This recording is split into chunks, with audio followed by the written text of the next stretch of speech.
അസ്സലാമു അലൈക്കും വറഹ്മത്തുള്ളാഹി തആല വബറകാതുഹു. പ്രവാചകർ സല്ലല്ലാഹു അലൈഹി വസല്ലമ തങ്ങളുടെയും ഖദീജ ബീവിയുടെയും വിവാഹം വളരെ മനോഹരമായിട്ട് അവസാനിച്ചിരിക്കുകയാണ്. കുറച്ച് ദിവസങ്ങൾക്ക് ശേഷം തന്നെ പ്രവാചകൻ ഖദീജ ബീവിയുടെ വീട്ടിലേക്ക് താമസം മാറ്റുന്നുണ്ട്. കാരണം മറ്റൊന്നും ആയിരുന്നില്ല, ഖദീജ ബീവി വീട്ടിൽ തനിച്ചായിരുന്നല്ലോ, കൂടെ ആരുമില്ലായിരുന്നു. അതുകൊണ്ട് തന്നെയാണ് വിവാഹശേഷം പ്രവാചകൻ ഈ തീരുമാനമെടുക്കുന്നത്. അങ്ങനെ അന്ന് ഖദീജ ബീവിയുടെ വീട്ടിലെത്തിയ സമയത്ത് ആ വിവാഹത്തിൻ്റെ വേളയിൽ മറ്റൊരു മനോഹരമായ സംഭവം നടക്കുന്നുണ്ട്. അത് സെയ്ദ് ബിൻ ഹാരിസ് റളിയല്ലാഹു അൻഹുവിൻ്റെ ജീവിതവുമായി ബന്ധപ്പെട്ടുകൊണ്ടാണ്. വിവാഹത്തിൻ്റെ അന്ന് പ്രവാചകർ സല്ലല്ലാഹു അലൈഹി വസല്ലമ തങ്ങൾക്ക് സ്വന്തമായിട്ടുണ്ടായിരുന്ന അവിടുത്തെ പിതാവായി കിട്ടിയ ബറക്ക എന്നൊരു അടിമയെ വിവാഹത്തിൻ്റെ സന്തോഷ ദിവസത്തിൽ പ്രവാചകർ സല്ലല്ലാഹു അലൈഹി വസല്ലമ തങ്ങൾ മോചിപ്പിക്കുന്നുണ്ട്, സ്വതന്ത്രനാക്കുന്നുണ്ട്. അതേ ദിവസം തന്നെയാണ് ഖദീജ ബീവി ഈ സെയ്ദ് ബിൻ ഹാരിസ് എന്ന കുട്ടിയെ, 15 വയസ്സ് മാത്രമുള്ള ഒരു കുട്ടിയായിരുന്നു, അവരെ പ്രവാചകർ സല്ലല്ലാഹു അലൈഹി വസല്ലമ തങ്ങൾക്ക് വേണ്ടി സമ്മാനമായിട്ട് നൽകുകയാണ്. സെയ്ദ് ബിൻ ഹാരിസ് റളിയല്ലാഹു അൻഹുവിൻ്റെ പിന്നിൽ വളരെ അതിമനോഹരമായ പ്രവാചകർ സല്ലല്ലാഹു അലൈഹി വസല്ലമ തങ്ങളുടെ മഹത്വം വിളിച്ചോതുന്ന ഒരു കഥയുണ്ട്. എവർക്കും സുപരിചിതമാണെങ്കിൽ കൂടെ അന്ന് വിവാഹത്തിൻ്റെ ദിവസം ഖദീജ ബീവി വിവാഹത്തിൻ്റെ എല്ലാവിധ ഒരുക്കങ്ങളും നടത്തിക്കൊണ്ടിരിക്കുമ്പോൾ തൻ്റെ അടിമയായിരുന്ന സെയ്ദ് ബിൻ ഹാരിസ് റളിയല്ലാഹു അൻഹുവിന് 2 കൂട്ടം വസ്ത്രങ്ങൾ വാങ്ങുന്നുണ്ട്. ഒന്ന്, വിവാഹ ദിവസം എല്ലാവരും ആ ആഘോഷ പരിപാടികളിലൊക്കെ പങ്കെടുത്ത് അന്നത്തെ സദ്യയും കാര്യങ്ങളൊക്കെ കഴിയുമ്പോൾ ധരിക്കാനുള്ള വസ്ത്രമായിരുന്നത്. അതുപോലെ തന്നെ അന്ന് രാത്രി ആയപ്പോൾ ബീവി സെയ്ദ് ബിൻ ഹാരിസ് റളിയല്ലാഹു അൻഹു വിളിച്ചുകൊണ്ട് പറയുന്നുണ്ട്, നീ ഈ വസ്ത്രം മാറി തരണമെന്ന് പറഞ്ഞിട്ട് മറ്റൊരു വസ്ത്രവും കൂടെ കൊടുക്കുന്നു. ഇങ്ങനെ 2 വസ്ത്രമായിരുന്നു അന്ന് വിവാഹത്തിൻ്റെ അന്ന് അവർക്ക് നൽകിയിരുന്നത്. അങ്ങനെ അവർ വസ്ത്രമൊക്കെ മാറി വളരെ സുന്ദരനായ കുട്ടി എത്തിയപ്പോൾ പ്രവാചകർ സല്ലല്ലാഹു അലൈഹി വസല്ലമ തങ്ങളുടെ അടുക്കിലേക്ക് ചെന്നുകൊണ്ട്, ഇന്നു മുതൽ ഈ കുട്ടി നിങ്ങളുടേതാണ് എന്ന് പറഞ്ഞുകൊണ്ട് ബീവി വളരെ സന്തോഷത്തോടു കൂടെ സമർപ്പിക്കുകയാണ്. അങ്ങനെയായിരുന്നു സെയ്ദ് ബിൻ ഹാരിസ് റളിയല്ലാഹു അൻഹു പ്രവാചകർ സല്ലല്ലാഹു അലൈഹി വസല്ലമ തങ്ങളുടെ ജീവിതത്തിലേക്ക് എത്തുന്നത്. സെയ്ദ് ബിൻ ഹാരിസ് റളിയല്ലാഹു അൻഹുവിനെ സംബന്ധിച്ചിടത്തോളം വളരെ സമ്പന്നമായ ഒരു ചരിത്രമുണ്ട്. യമനിലെ ബനൂ കൽബ് ഗോത്രത്തിൽപ്പെട്ട ആളായിരുന്നു സെയ്ദ് റളിയല്ലാഹു അൻഹു. യമനിൽ വളരെ സമ്പന്നമായിട്ട് കഴിയുന്ന, അവിടുത്തെ ഉപ്പ വഴിയും ഉമ്മ വഴിയൊക്കെ വളരെ പ്രബുദ്ധരായ, വളരെ സമ്പന്നരായ കുടുംബത്തിൽ ജീവിച്ചുകൊണ്ടിരിക്കുകയാണ്. ഉമ്മ എന്ന് പറയുന്നത് നമ്മൾ വിഖ്യാതരായി കേട്ടിട്ടുള്ള ഹാത്തിം തോയി എന്ന ദാനധർമ്മിഷ്ഠനൊക്കെ നമ്മൾ കേട്ടിട്ടുണ്ടാവും മക്ക ചരിത്രത്തിൽ. ആ ഹാത്തിം തോയിയുടെ കുടുംബത്തിൽ വരുന്നവരാണ് ഇവരുടെ ഉമ്മ. അത്രത്തോളം സമ്പന്നരായ വളരെ മഹത്വമായ കുടുംബത്തിൽ യമനിൽ ജീവിക്കുന്ന ആളുകളായിരുന്നു ഈ സെയ്ദ് റളിയല്ലാഹു അൻഹു. അദ്ദേഹത്തിൻ്റെ 8-9 വയസ്സ് വരെ ഒരിക്കൽ അവരുടെ ഉമ്മ ഒരു യാത്രയിൽ ഇങ്ങനെ പോയിക്കൊണ്ടിരിക്കുകയാണ്. ബനീ കയ്യാൻ ഗോത്രത്തിലെ കൊള്ളക്കാർ വന്നുകൊണ്ട് ഈ ഉമ്മയുടെ അടുത്ത് നിന്ന് ഈ 8-9 വയസ്സുള്ള കുഞ്ഞിനെ തട്ടിക്കൊണ്ടുപോവുകയാണ്. കുഞ്ഞിനെ തട്ടിക്കൊണ്ടുപോയി ഇവർ ഉക്കാള ചന്തയിൽ വിൽക്കുന്നു. നമ്മൾ യൂസുഫ് നബി അലൈഹി സ്വലാമിൻ്റെയും സൽമാൻ ഫാരിസി റളിയല്ലാഹു അൻഹുവിൻ്റെ ഒക്കെ ചരിത്രത്തിൽ കണ്ടതുപോലെ വളരെ സ്വതന്ത്രനായി ജീവിച്ചിരുന്ന ഒരു കുഞ്ഞിനെയാണ് അതിൻ്റെ ഉമ്മയുടെ അടുത്ത് നിന്ന് കൊള്ളസംഘം തട്ടിക്കൊണ്ടുപോയിട്ട് ഇങ്ങനെ ഉക്കാള ചന്തയിൽ കൊണ്ടുപോയിട്ട് വിൽക്കുന്നത്. ഉമ്മയും ഉപ്പയും വളരെ വേദനപൂർണമായ സാഹചര്യം, കാരണം എന്താണ് തൻ്റെ മക്കൾക്ക് സംഭവിച്ചത് എന്ന് പോലും അവരറിയുന്നില്ല. ഇങ്ങനെ അവിടെ യമനിൽ നിന്ന് തട്ടിക്കൊണ്ടുപോയി മക്കയിൽ ഉക്കാള ചന്തയിൽ കൊണ്ടുപോയി വിൽക്കുന്നു. ആ സമയത്ത് സെയ്ദ് ബിൻ ഹാരിസ് റളിയല്ലാഹു അൻഹുവിനെ വാങ്ങുന്നത് ഹക്കീം ബിൻ ഹിസാം എന്ന ഖദീജ ബീവിയുടെ സഹോദര പുത്രനാണ്. ഹക്കീം ബിൻ ഹിസാം ഈ സെയ്ദ് റളിയല്ലാഹു അൻഹുവിനെ വാങ്ങുന്നു. അന്ന് വെറും 8-9 വയസ്സുള്ളൂ സെയ്ദ് റളിയല്ലാഹു അൻഹുവിന്. അങ്ങനെ വളരെ സന്തോഷത്തോടു കൂടി തന്നെ ഈ ഹക്കീം ബിൻ ഹിസാം ഈ കുട്ടിയെ കൊണ്ടുവന്നുകൊണ്ട് ഒരിക്കൽ ഖദീജ ബീവി വീട്ടിൽ വരുമ്പോഴോ അല്ലാത്ത സമയത്തൊക്കെ ഖദീജ ബീവിക്ക് ഈ കുഞ്ഞിനെ സമ്മാനമായിട്ട് നൽകുകയാണ്. അങ്ങനെയാണ് ഈ സെയ്ദ് ബിൻ ഹാരിസ് റളിയല്ലാഹു അൻഹു ഖദീജ ബീവിയുടെ ജീവിതത്തിലേക്ക് കടന്നു വരുന്നത്. ഇതേ സമയത്ത് യമനിൽ നടക്കുന്ന ചരിത്രവും നമ്മൾ കാണണം. ആ സമയത്ത് അദ്ദേഹത്തിൻ്റെ പിതാവും ഉമ്മയും ഒക്കെ ഒരുപാട് വേദനയിലാണ് കഴിയുന്നത്. കാരണം തങ്ങളുടെ പൊന്നുമോൻ എവിടെയും കാണാനില്ല. ഒരുപാട് സ്ഥലങ്ങളിലൂടെ അറേബ്യ മുഴുവനും ഇവർ പരതുന്നുണ്ട്, എവിടെയാണ് തൻ്റെ മകൻ ജീവിച്ചിരിക്കുന്നുണ്ടോ എന്ന് പോലും അറിയാതെ. ഒരു പിതാവിനെ സംബന്ധിച്ചിടത്തോളം അല്ലെങ്കിൽ മാതാവിനെ സംബന്ധിച്ചിടത്തോളം ഏറ്റവും വേദനാപൂർണമായ ജീവിതഘട്ടത്തിലൂടെ ആയിരുന്നു അക്കാലത്ത് ഈ ഹാരിസ് എന്ന വ്യക്തിയും അദ്ദേഹത്തിൻ്റെ ഭാര്യയൊക്കെ കടന്നു പോകുന്നത്. ഇങ്ങനെ ഇരിക്കുന്ന സമയത്താണ് ഖദീജ ബീവി തൻ്റെ വിവാഹ ദിവസം ആ കുഞ്ഞിനെ പ്രവാചകർ സല്ലല്ലാഹു അലൈഹി വസല്ലമ തങ്ങൾക്ക് സമ്മാനിക്കുന്നത്. അന്ന് രാത്രി തന്നെ പ്രവാചകർ സല്ലല്ലാഹു അലൈഹി വസല്ലമ തങ്ങൾ സെയ്ദ് ബിൻ ഹാരിസ് റളിയല്ലാഹു അൻഹുവിനെ സ്വതന്ത്രനാക്കുകയാണ്. നീ ഒരിക്കലും എൻ്റെ അടിമയല്ല, നീ സ്വതന്ത്രനാണ്, നിനക്ക് എൻ്റെ കൂടെ വേണമെങ്കിൽ ജീവിക്കാം, അല്ലെങ്കിൽ നിനക്ക് സ്വതന്ത്രനായി ജീവിക്കാം എന്നൊരു വ്യവസ്ഥ പ്രവാചകൻ നൽകുന്നുണ്ട്. സെയ്ദ് ബിൻ ഹാരിസ് റളിയല്ലാഹു അൻഹു പ്രവാചകൻ്റെ കൂടെ തന്നെ നിൽക്കുകയാണ്. പ്രവാചകൻ സല്ലല്ലാഹു അലൈഹി വസല്ലം തങ്ങൾക്ക് വളരെ പ്രിയപ്പെട്ട സഹാബിയായിരുന്നു. പ്രവാചകൻ്റെ എല്ലാ കാര്യങ്ങളും സഹായങ്ങൾ ചെയ്തു കൊടുക്കാനും പ്രവാചകൻ എല്ലാ സഹായങ്ങളും തിരിച്ചു ചെയ്തു കൊടുക്കാനും അങ്ങനെ ഒരു വലിയ കണക്ഷൻ പ്രവാചകൻ സല്ലല്ലാഹു അലൈഹി വസല്ലം തങ്ങൾക്കും സെയ്ദ് റളിയല്ലാഹു അൻഹുവിൻ്റെ ഇടയിൽ ഉണ്ടാവുന്നുണ്ട്. അതേ സമയത്ത് ഉമ്മയും ഉപ്പയൊക്കെ അവിടെ കരഞ്ഞുകൊണ്ട് തൻ്റെ മകനെ കാണാതെ ജീവിക്കുകയാണ് എന്നും നമ്മൾ ഓർക്കണം. അങ്ങനെ ദിവസങ്ങൾ കഴിഞ്ഞു പോയി. ഒരിക്കൽ യമനിൽ നിന്നുള്ള കുറച്ച് ആളുകൾ, സെയ്ദ് റളിയല്ലാഹു അൻഹുവിൻ്റെ ബന്ധുക്കൾ, ഇവിടെ മക്കയിലേക്ക് ഹജ്ജിന് വേണ്ടിയിട്ട് എത്തുന്നുണ്ട്. സെയ്ദ് റളിയല്ലാഹു അൻഹു ഇങ്ങനെ മക്കയിൽ നിൽക്കുമ്പോഴാണ് തൻ്റെ ബന്ധുക്കൾ ഇതുപോലെ ഇങ്ങനെ ഹജ്ജിന് വരുന്ന കാഴ്ച അദ്ദേഹം കാണുന്നത്. ഉടനെ അവരുടെ അടുത്ത് പോയിട്ട് ഇദ്ദേഹം സംസാരിക്കുന്നുണ്ട്. ഞാൻ ഹാരിസയുടെ മകൻ സെയ്ദാണ് എന്ന് പറയുന്നു. അങ്ങനെ കാര്യങ്ങളൊക്കെ ഇതുവരെ നടന്ന കാര്യങ്ങളൊക്കെ വിശദീകരിച്ച് കൊടുക്കുന്നുണ്ട്. അതുവരെ ഖദീജ ബീവിയുടെ സമയത്ത് വരെ അദ്ദേഹത്തിന് എങ്ങനെയെങ്കിലൊക്കെ നാട്ടിലേക്ക് എത്തിയാൽ മതി എന്നൊരാഗ്രഹം ഉണ്ടായിരുന്നു. പക്ഷേ ഇപ്പോൾ താൻ സ്വതന്ത്രനാണ്, തൻ്റെ ബന്ധുക്കളെ കണ്ടിട്ടും നാട്ടിലേക്ക് പോകാനുള്ളൊരു മാനസികാവസ്ഥ അദ്ദേഹത്തിന് ഉണ്ടായിരുന്നില്ല. അതുകൊണ്ട് തൻ്റെ വീട്ടിലുള്ള ആളുകൾക്ക് സെയ്ദ് റളിയല്ലാഹു അൻഹു ഇവരുടെ അടുത്തൊരു കവിത കൊടുത്തേക്കുന്നുണ്ട്. നമ്മൾ പലപ്പോഴും പറഞ്ഞ പോലെ അക്കാലത്തുള്ള ഒരു മാധ്യമമാണ്, വർത്തമാന മാധ്യമമാണ് കവിത എന്നത്.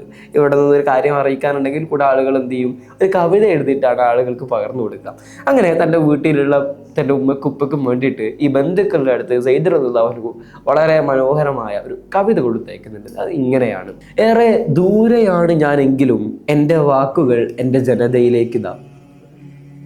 ഞാനിപ്പോൾ താമസം വിശുദ്ധ ഗേഹത്തിൽ, ദൈവം തീർത്തൊരാ മന്ദിരത്തിൽ. ദുഃഖങ്ങളെല്ലാം മാറ്റിവെക്കുക, ഒട്ടകങ്ങളെ പ്രയാസപ്പെടുത്തേണ്ട, ഭൂമിയിൽ പരതേണ്ടതുമില്ല. ദൈവകൃപയാൽ ആരിലും മികവുറ്റ കൂട്ടത്തിലാണ് ഞാൻ.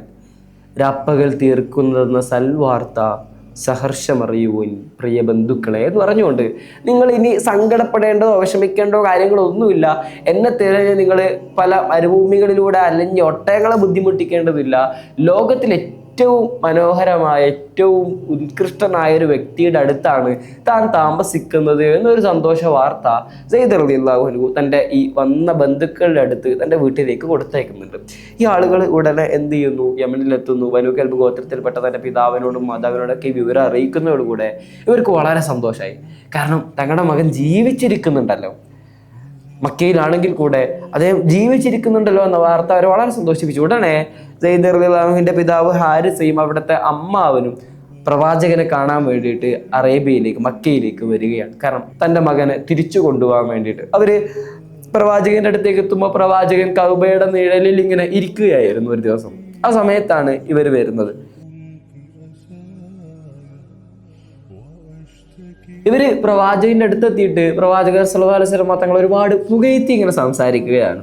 നിങ്ങൾ ആരിലും മികവുറ്റ വ്യക്തിയാണ്, മാത്രമല്ല അൽ അമീനാണ്, മക്കയിലെ ഖുറൈശി ഗോത്രത്തിൽപ്പെട്ട എന്നൊക്കെ പറഞ്ഞിട്ട് പ്രവാചകർ സല്ലല്ലാഹു അലൈഹി വസല്ലം തങ്ങൾ ഇങ്ങനെ പുകഴ്ത്തി സംസാരിക്കുകയാണ്. പ്രവാചകൻ ചോദിക്കുന്നുണ്ട്, ഞാൻ ഇന്നവരെ കണ്ടിട്ടില്ലാത്ത ആളുകളാണ് നിങ്ങൾക്ക് എന്താണ് എന്നിൽ നിന്ന് വേണ്ടത് എന്നൊരു കാര്യം പ്രവാചകൻ ചോദിക്കുന്നുണ്ട്. കാരണം ഇതുവരെ കാണാത്ത ആളുകൾ തന്നെ ഇങ്ങനെ പുകഴ്ത്തി പറയുന്നത് കണ്ടപ്പോൾ പ്രവാചകന് മനസ്സിലായി ഇവർക്ക് എന്തോ എന്നിൽ നിന്ന് ആവശ്യമുണ്ടെന്ന്. ആ സമയത്ത് സെയ്ദ് ഇബ്നു ഹാരിസ് റളിയല്ലാഹു അൻഹുവിൻ്റെ പിതാവായിരുന്ന ഹാരിസ് കാര്യങ്ങൾ വ്യക്തമാക്കുന്നുണ്ട്. ഞാൻ നിങ്ങളുടെ കൂടെയുള്ള സെയ്ദിൻ്റെ പിതാവാണ്, ഞങ്ങൾ യമനിൽ നിന്ന് വരികയാണ്. വളരെയേറെ കാലം ഞങ്ങൾ തൻ്റെ മകന് വേണ്ടിയിട്ട് ഇങ്ങനെ കരഞ്ഞുകൊണ്ട് ദിവസങ്ങൾ തീർക്കുകയായിരുന്നു. അറേബ്യയിൽ ഇനി അവനെ തിരയാൻ ബാക്കി സ്ഥലങ്ങളൊന്നുമില്ല. കൊള്ളക്കാർ തട്ടിക്കൊണ്ടുപോയതായിരുന്നു ഞങ്ങൾ എല്ലായിടത്തും അവനെ പരതി. ഇപ്പോഴാണ് ദിവസങ്ങൾക്ക് മുമ്പ് ഞങ്ങളിലേക്ക് ഇങ്ങനെ ഈ ഒരു വാർത്ത എത്തുന്നതും. അതുകൊണ്ട് തന്നെ ഞങ്ങൾ അവനെ കൊണ്ടുവരാൻ വേണ്ടി വന്നതാണ്. ഞങ്ങളുടെ അടുത്ത് ഒരുപാട് പണമുണ്ട്, നിങ്ങൾക്ക് എത്രയാണോ ആവശ്യം അത്രയും പണം ഞങ്ങൾ തരാം, പക്ഷേ എൻ്റെ മകനെ എനിക്ക് തിരിച്ചു തരണം എന്ന ആ വ്യവസ്ഥ ഹാരിസ് എന്ന സെയ്ദ് റളിയല്ലാഹു അൻഹുവിൻ്റെ പിതാവ് പ്രവാചകന് മുന്നിൽ സമർപ്പിക്കുകയാണ്. പ്രവാചകന് വളരെ വിഷമായി. കാരണം പ്രവാചകൻ്റെയും സെയ്ദ് റളിയല്ലാഹു അൻഹുവിൻ്റെയും ബന്ധം അത്രത്തോളം ദൃഢമായിരുന്നു. വളരെ സ്നേഹത്തോടെ കഴിയുന്ന പ്രവാചകർ സല്ലല്ലാഹു അലൈഹി വസല്ലം തങ്ങൾ സ്വന്തം മകനെ പോലെയായിരുന്നു അക്കാലത്ത് സെയ്ദ് റളിയല്ലാഹു അൻഹുവിനെ നോക്കിയിരുന്നത്. അതുകൊണ്ട് തന്നെ സെയ്ദ് റളിയല്ലാഹു അൻഹുവിനെ വിട്ടുകൊടുക്കുക എന്നത് പ്രവാചകർ സല്ലല്ലാഹു അലൈഹി വസല്ലം തങ്ങൾക്ക് സങ്കല്പിക്കാൻ പോലും പറ്റാത്തതായിരുന്നു. വളരെ വിഷമിപ്പിക്കുന്ന കാര്യമായിരുന്നു. എങ്കിലും പ്രവാചകർ സല്ലല്ലാഹു അലൈഹി വസല്ലം തങ്ങൾ ആ പിതാവിൻ്റെ മനസ്സ് കാണുകയാണ്. എത്രത്തോളം കാലം വേദനിച്ച് കരഞ്ഞ് തൻ്റെ മകന് വേണ്ടി കാത്തിരുന്ന പിതാവിന് വേണ്ടിയിട്ട് പ്രവാചകർ സല്ലല്ലാഹു അലൈഹി വസല്ലം തങ്ങൾ തൻ്റെ മകനെ തിരിച്ചു കൊടുക്കാൻ തയ്യാറാവുകയാണ്. പ്രവാചകൻ പറയുന്നു, അവൻ എൻ്റെ അടിമയൊന്നുമല്ല, ഞാൻ അവനെ എൻ്റെ കൂടെ നിർത്തിയിരിക്കുകയാണ്. അവൻ സ്വതന്ത്രനാണ്, അവന് ആണ് ഈ വിഷയത്തിൽ തീരുമാനമെടുക്കേണ്ടത്. എനിക്ക് ഒരൊറ്റ പണം നിങ്ങൾ തരേണ്ടതില്ല. അവന് താല്പര്യമാണ് എങ്കിൽ നിങ്ങൾ അവനെ കൊണ്ടുപോവുക, അതല്ല അവൻ എൻ്റെ കൂടെ നിൽക്കാനാണ് താല്പര്യമെങ്കിൽ എനിക്ക് അവനെ തടയാനും പറ്റില്ല. അങ്ങനെ പറഞ്ഞതോടുകൂടെ ആ പിതാവിനും സഹോദരനൊക്കെ വളരെ സന്തോഷമായി. പ്രവാചകർ സല്ലല്ലാഹു അലൈഹി വസല്ലം തങ്ങൾ ഇത്രയും വിശാലമായ മനസ്സ് കാട്ടിയല്ലോ, അവർ വീണ്ടും പ്രവാചകനെ പുകഴ്ത്താൻ തുടങ്ങി. ഉടനെ പ്രവാചകർ സല്ലല്ലാഹു അലൈഹി വസല്ലം തങ്ങൾ ഈ സെയ്ദ് റളിയല്ലാഹു അൻഹുവിനെ വിളിച്ചു കൊണ്ടുവരുന്നു. എന്നിട്ട് ചോദിക്കുന്നുണ്ട്, ഇതാരാണ് എന്നറിയുമോ? ആ സമയത്ത് സെയ്ദ് റളിയല്ലാഹു അൻഹു മറുപടി പറയുന്നു, അതെ, ഇതെൻ്റെ പിതാവ് ഹാരിസയാണ്, കൂടെ എൻ്റെ അമ്മാവനുമുണ്ട്. അപ്പോൾ വളരെ എല്ലാം ബോധ്യം വെച്ച സമയത്താണ് ഈ കുഞ്ഞിനെ ഇവർ തട്ടിക്കൊണ്ടുവരുന്നത്. അപ്പോൾ എല്ലാവരെയും ബന്ധുക്കളെയൊക്കെ അറിയാം, ഉമ്മയും ഉപ്പയും എല്ലാവർക്കും അറിയാം. അങ്ങനെ ഇരിക്കുന്ന സമയത്താണ് ഇവരെത്തുന്നത്. അതുകൊണ്ട് പ്രവാചകർ ചോദിക്കുന്നു, നിന്നെ കൊണ്ടുപോകാൻ വേണ്ടിയിട്ടാണ് ഇവർ വന്നിട്ടുള്ളത്, നിനക്ക് താല്പര്യമാണെങ്കിൽ ഇവരുടെ കൂടെ നിന്റെ വീട്ടിലേക്ക് തന്നെ പോകാം, അല്ല എൻ്റെ കൂടെയാണ് നിനക്ക് താല്പര്യമെങ്കിൽ എൻ്റെ കൂടെ നിനക്ക് നിൽക്കുകയും ചെയ്യാം എന്ന് പ്രവാചകർ സല്ലല്ലാഹു അലൈഹി വസല്ലം തങ്ങൾ സെയ്ദ് റളിയല്ലാഹു അൻഹുവോട് പറയുകയാണ്. ഉടനെ സെയ്ദ് റളിയല്ലാഹു അൻഹു അവരോട് പറയുന്ന മറുപടി, നബിയെ, ഞാൻ എൻ്റെ ഉമ്മയെക്കാളും ഉപ്പയെക്കാളൊക്കെ അങ്ങയെയാണ് തെരഞ്ഞെടുക്കുന്നത്. അതോടുകൂടെ തൻ്റെ കൽബ് ഗോത്രത്തിൽ നിന്ന് വന്ന പിതാവും അമ്മാവനൊക്കെ ദേഷ്യപ്പെടുകയാണ്. നിനക്ക് നാശമുണ്ട് സെയ്ദേ, എന്താണ് നീ പറയുന്നത്? നിനക്ക് നിന്റെ ഉമ്മയെക്കാളും ഉപ്പയേക്കാളൊക്കെ വലുത് ഈ മുഹമ്മദാണോ എന്ന ദേഷ്യസ്വരത്തിൽ സെയ്ദ് റളിയല്ലാഹു അൻഹുവിനോട് സംസാരിക്കുന്നുണ്ട്. അവിടെ നീ നിന്റെ വീട്ടിലേക്കാളും കുടുംബത്തെക്കാളും ഒക്കെ തിരഞ്ഞെടുക്കുന്നത് അടിമത്തമാണോ എന്ന തരത്തിലൊക്കെ സെയ്ദ് റളിയല്ലാഹു അൻഹുവിനെ വളരെ കടുത്ത ഭാഷയിൽ ഇവർ ദേഷ്യപ്പെടുന്നുണ്ട്. ആ സമയത്ത് സെയ്ദ് റളിയല്ലാഹു അൻഹു പുഞ്ചിരിച്ചുകൊണ്ട് മറുപടി പറയുന്നുണ്ട്, അതെ, ഞാൻ എൻ്റെ കുടുംബത്തെക്കാളും വീട്ടുകാരെക്കാളും ഉമ്മയെക്കാളും ഉപ്പയെക്കാളൊക്കെ തിരഞ്ഞെടുക്കുന്നത് ഈ മനുഷ്യനെയാണ്. കാരണം ലോകത്തിൽ ഇന്നേ വരെ ഒരു മനുഷ്യനിലും കാണാത്ത അത്ഭുതങ്ങളും സ്വഭാവ ഗുണങ്ങളും ഒക്കെയാണ് ഞാൻ പ്രവാചകനിൽ കണ്ടിട്ടുള്ളത്. അതുകൊണ്ട് ഞാൻ ഈ മനുഷ്യനെ വിട്ടിട്ട് പോരുന്നില്ല. നിങ്ങൾ ഒരിക്കലും സങ്കടപ്പെടരുത്, ഞാൻ ഏറ്റവും സന്തുഷ്ടനായിട്ടാണ് ഇവിടെ ജീവിക്കുന്നത് എന്ന് സെയ്ദ് റളിയല്ലാഹു അൻഹു അവരോട് പറയുന്നു. സെയ്ദ് റളിയല്ലാഹു അൻഹു അങ്ങനെ പറഞ്ഞതോടുകൂടെ പ്രവാചകർ സല്ലല്ലാഹു അലൈഹി വസല്ലം തങ്ങൾക്ക് സന്തോഷമായി. കാരണം സെയ്ദ് റളിയല്ലാഹു അൻഹുവിനെ വിട്ടു നിൽക്കേണ്ടതില്ലല്ലോ. നിങ്ങൾ ആലോചിച്ച് നോക്കേണ്ട ഒരു കാര്യമുണ്ട് ഇവിടെ. കാരണം നുബൂവത്തിൻ്റെ എത്രയോ വർഷങ്ങൾക്കൊക്കെ മുമ്പാണ് ഈ സംഭവം നടക്കുന്നത്. നുബുവത്തിന് ശേഷമാണെങ്കിൽ പ്രവാചകർ സല്ലല്ലാഹു അലൈഹി വസല്ലം തങ്ങളുടെ ഹദീസ് അവിടെയുണ്ട്, നിങ്ങൾ നിങ്ങളുടെ സ്വന്തം കുടുംബത്തെക്കാളും ഉമ്മയെക്കാളും ഉപ്പയെക്കാളൊക്കെ തന്നെ നിങ്ങൾ സ്നേഹിക്കണം എന്നൊരു ഹദീസ് അവിടെയുണ്ട്. പക്ഷേ അതിനൊക്കെ എത്രയോ വർഷങ്ങൾക്ക് മുമ്പാണ് ഒരു കുട്ടി അവൻ്റെ ഉമ്മയെക്കാളും ഉപ്പയെക്കാളൊക്കെ മറ്റൊരു മനുഷ്യന്, ഇന്നേ വരെ കാണാത്ത ഒരു മനുഷ്യനെ ജീവിതത്തിൽ തിരഞ്ഞെടുക്കുന്നത്. ആ മനുഷ്യൻ്റെ സ്വഭാവ ഗുണങ്ങൾ സെയ്ദ് റളിയല്ലാഹു അൻഹുവിനെ അത്രത്തോളം സ്വാധീനിച്ചിട്ടുണ്ട് എന്നുള്ളതാണ്. പ്രവാചകർ സല്ലല്ലാഹു അലൈഹി വസല്ലം തങ്ങളുടെ കൂടെ 10 വർഷം അവിടുത്തെ സേവകനായി അവിടെ ഉളവെടുക്കാൻ വെള്ളം കൊണ്ടുവരികയും അവിടെ അങ്ങനെ എല്ലാ സേവനങ്ങളുമായി ജീവിച്ച അനസ് റളിയല്ലാഹു അൻഹു ഇങ്ങനെ പറയുന്നുണ്ട്, 10 വർഷമായി ഞാൻ പ്രവാചകൻ്റെ കൂടെ ജീവിക്കുന്നു. ഇന്നേ വരെ ചേ എന്നൊരു വാക്ക് പോലും, അല്ലെങ്കിൽ എന്തിനാണിത് ചെയ്തത് എന്ന് പോലും, ആ ഒരു ഭാഷയിൽ പോലും പ്രവാചകർ സല്ലല്ലാഹു അലൈഹി വസല്ലം തങ്ങൾ ഒരു കാര്യവും എന്നോട് ചോദിച്ചിട്ടില്ല. 10 വർഷമായിട്ട് കൂടെ ജീവിക്കുന്ന ഒരാളോട് ഒരു മോശം വാക്ക് പോലും പറയാത്ത അത്രയും സ്വഭാവ മഹിമയുള്ള പ്രവാചകർ സല്ലല്ലാഹു അലൈഹി വസല്ലം തങ്ങളുടെ സ്വഭാവ ഗുണമാണ് നമ്മളിവിടെ വ്യക്തമായിട്ട് കാണുന്നത്. മക്കയിലെ എല്ലാവർക്കും അത് സുപരിചിതമായിരുന്നു. അങ്ങനെയാണ് ഈ സന്തോഷ നിമിഷത്തിലാണ് പ്രവാചകർ സല്ലല്ലാഹു അലൈഹി വസല്ലം തങ്ങൾ ഈ പിതാവിനെ കൂടെ പിണക്കാൻ പറ്റില്ലല്ലോ, കാരണം അവർ ഇത്രയും ദൂരം വന്നതാണ്, അവരുടെ മകനെ തിരിച്ചു കൊണ്ടുപോകാനും പറ്റുന്നില്ല, മകൻ പോകുന്നുമില്ല, അവരെ വിഷമിപ്പിക്കേണ്ട ആവശ്യമില്ല. എന്നുകൊണ്ട് പ്രവാചകർ സല്ലല്ലാഹു അലൈഹി വസല്ലം തങ്ങൾ എന്ത് ചെയ്യുന്നു, സെയ്ദ് റളിയല്ലാഹു അൻഹുവിൻ്റെ കൈ പിടിച്ചിട്ട് ആ വന്ന കൽബ് ഗോത്രക്കാരെയും കൊണ്ട് മക്കയിലെ കഅബയുടെ സമീപത്തേക്ക് പോവുകയാണ്. അവിടെ എല്ലാവരും കൂടി നിൽക്കുന്ന സ്ഥലത്ത് നിന്നുകൊണ്ട് പ്രവാചകൻ പറയുന്നുണ്ട്, ഇന്നു മുതൽ ഇത് സെയ്ദ് ബിൻ ഹാരിസയല്ല, സെയ്ദ് ബിൻ മുഹമ്മദാണ്. ഇവൻ എൻ്റെ വളർത്തുപുത്രനാണ്, എൻ്റെ സ്വത്തിന് പോലും ഇവൻ അവകാശിയാണെന്ന തരത്തിൽ പ്രവാചകർ സല്ലല്ലാഹു അലൈഹി വസല്ലം തങ്ങൾ സെയ്ദ് റളിയല്ലാഹു അൻഹുവിനെ നെഞ്ചോട് ചേർത്ത് പിടിക്കുന്ന രംഗങ്ങളാണ് പിന്നീട് മക്ക കാണുന്നത്. അതോടുകൂടെ ആ വന്ന കൽബ് ഗോത്രക്കാർക്ക് കുറച്ച് ആശ്വാസമായി. കാരണം മക്കയിലെ പ്രബല കുടുംബമാണ്, കഅബയുടെ വരെ ഉത്തരവാദിത്തമുള്ള അത് നോക്കി നടത്തേണ്ട ഖുറൈശി ഗോത്രത്തിലേക്കാണ് തങ്ങളുടെ മകൻ ചേർത്ത് നിർത്തപ്പെട്ടിട്ടുള്ളത്. അത് തങ്ങളുടെ ഗോത്രത്തിലും ഭാവിയിൽ വരാൻ പോകുന്ന വലിയൊരു മഹിമയാണ്. കുടുംബ മഹിമക്ക് അത്രത്തോളം വില കൽപ്പിച്ചിരുന്ന നാടാണെന്ന് നിങ്ങൾ ആലോചിക്കണം. അതുകൊണ്ട് തന്നെ അവർക്ക് വലിയൊരു ആശ്വാസമായി, സന്തോഷമായി എന്ന് നമ്മൾ പറയുന്നില്ല. എങ്കിലും ഈ പ്രവാചകർ സല്ലല്ലാഹു അലൈഹി വസല്ലം തങ്ങൾ സെയ്ദ് റളിയല്ലാഹു അൻഹു ഇങ്ങനെ ജീവിതത്തിലേക്ക് ചേർത്ത് പിടിച്ചത് അവർക്ക് വലിയ ആശ്വാസമായി. അങ്ങനെ പ്രവാചകൻ അവരെ സമാധാനിപ്പിച്ച് നാട്ടിലേക്ക് തന്നെ തിരിച്ചയക്കുകയാണ്. ആ പിതാവിൻ്റെ വേദനയും പ്രവാചകർ സല്ലല്ലാഹു അലൈഹി വസല്ലം തങ്ങൾ അവിടെ കണ്ടു എന്നുള്ളതാണ് ഈ സംഭവം നമ്മൾ വ്യക്തമാക്കുന്നത്. സെയ്ദ് ബിൻ ഹാരിസ റളിയല്ലാഹു അൻഹുവിനെ സംബന്ധിച്ചിടത്തോളം ഖുർആനിൽ പേര് പരാമർശിക്കപ്പെട്ട ഒരേ ഒരു സ്വഹാബിയാണ്. പ്രവാചകൻ തങ്ങളുടെ അത്രയും സ്വഹാബത്ത് അവിടെ ഉണ്ടായെങ്കിൽ കൂടെ, അബൂബക്കർ തങ്ങൾ, ഉമർ തങ്ങളൊക്കെ ഉണ്ടായിട്ട് കൂടെ പേര് പറയപ്പെട്ട, വ്യക്തമായി പേര് പറഞ്ഞ ഒരേ ഒരു സ്വഹാബി സെയ്ദ് ബിൻ ഹാരിസ റളിയല്ലാഹു അൻഹു. അത്രയും ഉന്നതമായ നിലയിലേക്ക് പിന്നീട് സെയ്ദ് റളിയല്ലാഹു അൻഹു വളർന്നു എന്നുള്ളതാണ് അവിടുത്തെ ജീവിതം നമ്മോട് വിളിച്ചു പറയുന്നത്. അതിൻ്റെ കാരണങ്ങളൊക്കെ നമ്മൾ പിന്നീട് പറയതുപോലെ തന്നെ ഒരുപാട് സംഭവങ്ങൾ സെയ്ദ് റളിയല്ലാഹു അൻഹുമായിട്ട് പിന്നീട് നടക്കുന്നുണ്ട്. മാത്രമല്ല സെയ്ദ് റളിയല്ലാഹു അൻഹുവിൻ്റെ മകനായിരുന്ന ഉസാമ റളിയല്ലാഹു അൻഹു, ഉസാമത്ത് ബിൻ സെയ്ദ്, പ്രവാചകർ സല്ലല്ലാഹു അലൈഹി വസല്ലം മാത്രം അത്രയും പ്രിയപ്പെട്ട കുഞ്ഞായിരുന്നു. ഇബ്ന് എന്നായിരുന്നു ആ കുഞ്ഞ് അറിയപ്പെട്ടിരുന്നത്. അത്രത്തോളം പ്രിയപ്പെട്ട, പ്രവാചകന്റെ വളരെ വാത്സല്യപൂർണമായ പരിചരണങ്ങൾക്ക് വിധേയനായ കുഞ്ഞായിരുന്നു ഈ സെയ്ദ് റളിയല്ലാഹു അൻഹുവിൻ്റെ മകനായിരുന്നു ഉസാമ. അവരൊക്കെ പ്രവാചകൻ സല്ലല്ലാഹു അലൈഹി വസല്ലം തങ്ങൾ അത്രയും സന്തോഷത്തോടെ ഇങ്ങനെ ചേർത്ത് പിടിച്ചു എന്നുള്ളതാണ്. മൂത്ത യുദ്ധത്തിലാണ് ഈ സെയ്ദ് റളിയല്ലാഹു അൻഹു ഈ ലോകത്തോട് വിട പറയുന്നത്. ചില സ്വഹാബിമാരൊക്കെ പറയുന്നുണ്ട്, സെയ്ദ് റളിയല്ലാഹു അൻഹു ആ ഖിലാഫത്തിന്റെ കാലത്ത് ജീവിച്ചിരുന്നു എന്നുണ്ടെങ്കിൽ സെയ്ദ് റളിയല്ലാഹു അൻഹു ആയിരിക്കും ഒന്നാമത്തെ ഖലീഫ എന്ന് പോലും ചില പണ്ഡിതന്മാരും സഹാബികളൊക്കെ പറയുന്നതായിട്ട് നമുക്ക് ഗ്രന്ഥങ്ങളിൽ കാണാൻ സാധിക്കും. അത്രത്തോളം സഹാബികൾക്കിടയിൽ സ്ഥാനമുള്ള, പ്രവാചകന്റെ പ്രിയപ്പെട്ട അനുചരനായിട്ട് സ്വന്തം മകനെ പോലെ സെയ്ദ് റളിയല്ലാഹു അൻഹു മാറുന്നതാണ് നമ്മൾ പിന്നീട് ചരിത്രത്തിൽ കാണുന്നത്. അങ്ങനെ ഈ സെയ്ദ് റളിയല്ലാഹു അൻഹു ആ ഖദീജ ബീവിയുടെ വീട്ടിലുണ്ടായിരുന്നു എന്നുള്ളതാണ് നമ്മൾ ഇത്രയും നേരം പറഞ്ഞു വെച്ചത്. അങ്ങനെ പ്രവാചകർ സല്ലല്ലാഹു അലൈഹി വസല്ലം തങ്ങൾ ഖദീജ ബീവിയുടെ വീട്ടിലേക്ക് താമസം മാറി. മാത്രമല്ല അവിടെ പ്രവാചകർ സല്ലല്ലാഹു അലൈഹി വസല്ലം തങ്ങൾക്ക് പിന്നീട് മക്കളുണ്ടായി. ആ സംഭവങ്ങളൊക്കെ നമ്മൾ കഴിഞ്ഞ വീഡിയോയിലൂടെ പറഞ്ഞതാണ്. അതുപോലെ മറ്റൊരു സംഭവം അവിടെ നടക്കുന്നത് എന്താ വെച്ചാൽ, മക്കയിൽ കൊടും ക്ഷാമം അനുഭവപ്പെട്ടു എന്നുള്ളതാണ്.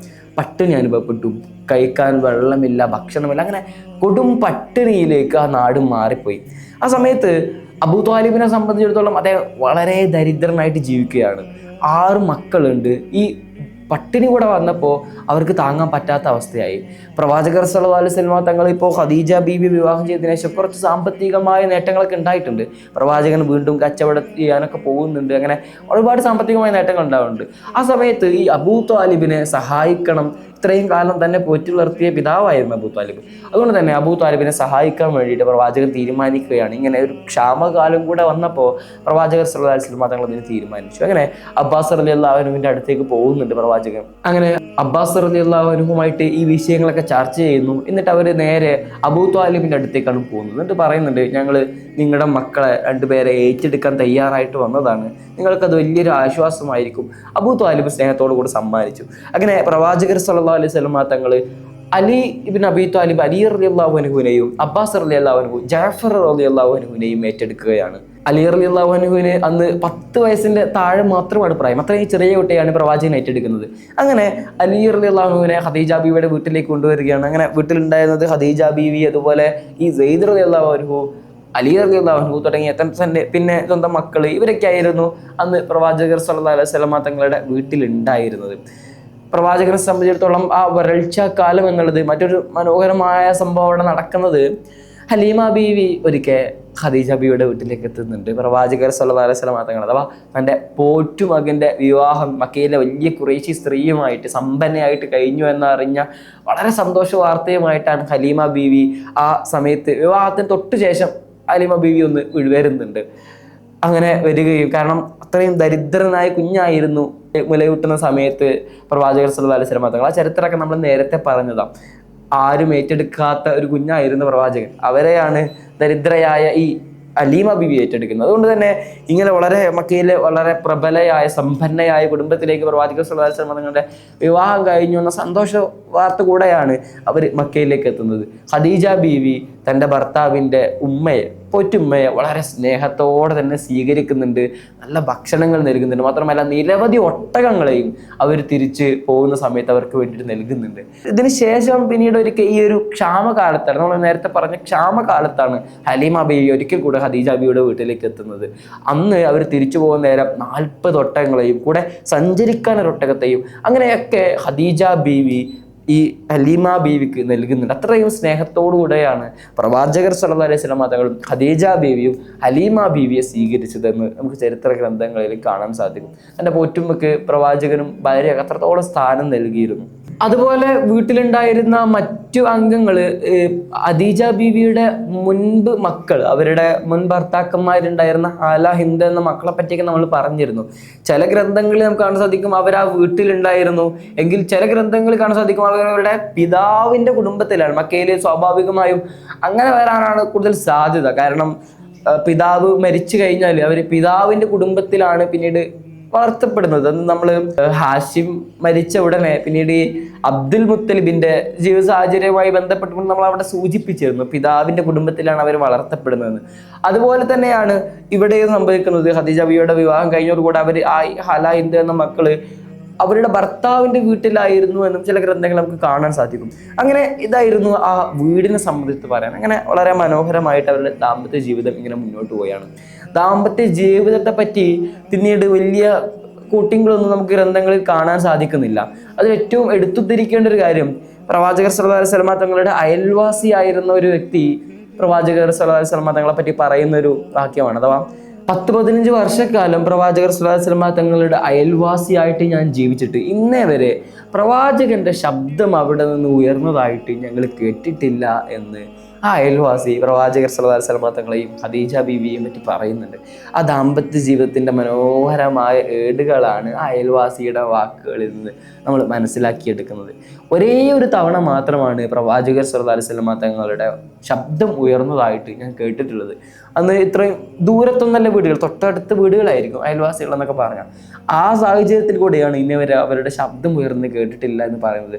ആ ഒരേ ഒരു ശബ്ദം ഉയർന്ന അവസരത്തിൽ പ്രവാചകൻ ഇതായിരുന്നു പറഞ്ഞിരുന്നത്: ഖദീജ, വല്ലാഹി ഞാൻ ഒരിക്കലും ലാത്ത, ഉസ്സ, മനാത്ത തുടങ്ങിയ ദൈവങ്ങളെ ഞാൻ ആരാധിക്കില്ല, എന്നെ അതിനു വേണ്ടി ക്ഷണിക്കരുത് എന്നതാണ് പ്രവാചകൻ അന്ന് ഉയർത്തി സംസാരിച്ച ഒരു കാര്യമെന്ന് നമുക്ക് ഗ്രന്ഥങ്ങളിൽ കാണാൻ സാധിക്കും. അത് പ്രവാചകർ സല്ലല്ലാഹു അലൈഹി വസല്ലമ തങ്ങളെ എല്ലാ കുടുംബക്കാരൊക്കെ പങ്കെടുക്കുന്ന ഈ ലാത്ത മനാത്തൊക്കെ ആരാധിക്കുന്ന ഒരു ഉത്സവത്തിൽ പങ്കെടുക്കാൻ വേണ്ടിയിട്ട് കുടുംബങ്ങളുടെ പ്രഷർ മൂലം ഖദീജ ബീവി വരുന്നോ എന്ന് ചോദിച്ചപ്പോഴൊക്കെയാണ് പ്രവാചകൻ ആ പറഞ്ഞത് എന്ന് നമുക്ക് കാണാൻ സാധിക്കും. ആ ഒരു അവസരത്തിൽ മാത്രമാണ് പ്രവാചകന്റെ ശബ്ദം ഉയർന്ന് കേട്ടത് എന്ന അത്രയും മനോഹരമായ ദാമ്പത്യ ജീവിതമായിരുന്നു ഖദീജ ബീവിയുടെയും പ്രവാചകന്റെയും ഇടയിൽ. നുബുവത്തിന്റെ വേളയിലൊക്കെ നമ്മളത് കണ്ടതാണ്. അതിലേക്കൊക്കെ നമ്മൾ വരും. അത്രത്തോളം സ്നേഹം എന്ന് പറഞ്ഞാൽ പിന്നീട് പ്രവാചകന്റെ ഭാര്യയായിട്ട് വരുന്ന ആയിഷ ബീവിക്ക് ഈ ഖദീജ ബീവിയുടെ കഥകളൊക്കെ പറഞ്ഞു കൊടുക്കുമ്പോൾ അവർക്ക് അസൂയായിരുന്നു എന്ന, സ്നേഹത്തിൽ പൊതിഞ്ഞൊരു അസൂയ അവരോട് ഉണ്ടായിരുന്നു എന്നും അവർ തമ്മിൽ പ്രവാചകർ സല്ലല്ലാഹു അലൈഹി വസല്ലം തങ്ങളോട് ഖദീജ ബീവിയെ പറ്റി ഒന്ന് സംസാരിക്കുന്നത് നിർത്തുമോ എന്നൊക്കെ ചോദിക്കുന്ന തരത്തിലേക്ക് പ്രവാചകർ സല്ലല്ലാഹു അലൈഹി വസല്ലം തങ്ങൾ അത്രയും പ്രിയപ്പെട്ട ഭാര്യയായിരുന്നു ഖദീജ ബീവി. ഇതാണ് ആ ദാമ്പത്യ ജീവിതമായിട്ട് നമുക്ക് പറയാനുള്ളത്.